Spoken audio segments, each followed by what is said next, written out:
40 বছর ধরে তুরস্কের বিরুদ্ধে রক্তক্ষয়ী গেরিলা যুদ্ধ, লাখো প্রাণের বিনিময়ে কাঁপিয়েছে একটাই নাম, পিকেকে। কিন্তু অবিশ্বাস্য হলেও সত্য, এবার অস্ত্র নামানোর ঘোষণা দিল কুর্দি বিদ্রোহী গোষ্ঠী পিকেকে।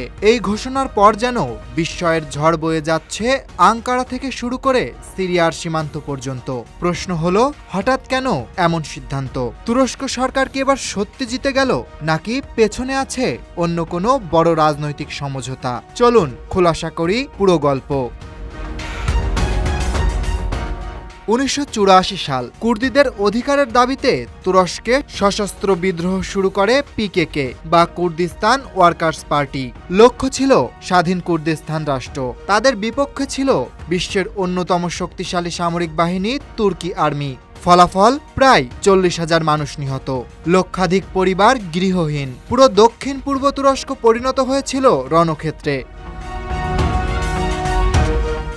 2025 সালের জুলাই, এক যুগান্তকারী ঘোষণা। পিকেকে অস্ত্র ফেলার সিদ্ধান্ত নিয়েছে। তাদের প্রধান নেতা জেমিন বাইক স্পষ্ট ভাষায় বলেছেন, সশস্ত্র সংগ্রামের পথ থেকে আমরা সরে যাচ্ছি।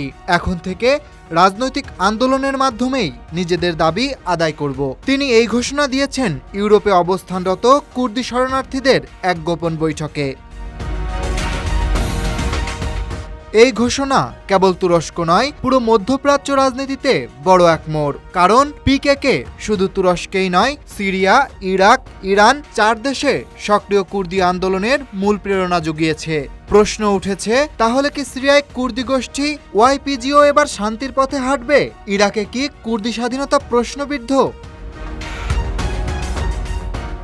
বিশ্লেষকদের মতে এই সিদ্ধান্তের পেছনে কয়েকটি গুরুত্বপূর্ণ কারণ কাজ করেছে, যেমন আন্তর্জাতিক চাপ। ইউরোপীয় ইউনিয়ন এবং আমেরিকা দীর্ঘদিন ধরে পিকেকে সন্ত্রাসী গোষ্ঠী সংগঠন ঘোষণা করেছে।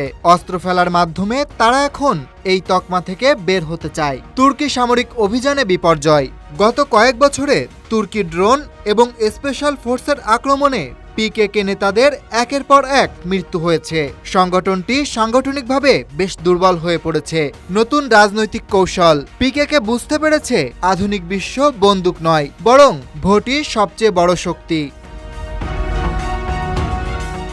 তুরস্ক সরকার এখনো আনুষ্ঠানিকভাবে কোনো প্রতিক্রিয়া দেয়নি, তবে অভ্যন্তরীণ নিরাপত্তা বাহিনী এই ঘোষণাকে স্বাগত জানিয়েছে, সতর্কতা বজায় রেখেই। তাদের বক্তব্য, পিকেকে অতীতেও এমন ঘোষণা দিয়েছে, পরে আবার সশস্ত্র হামলা শুরু করেছে তারা। তাই যাচাই করে দেখা হবে এটি বাস্তব নাকি কৌশল।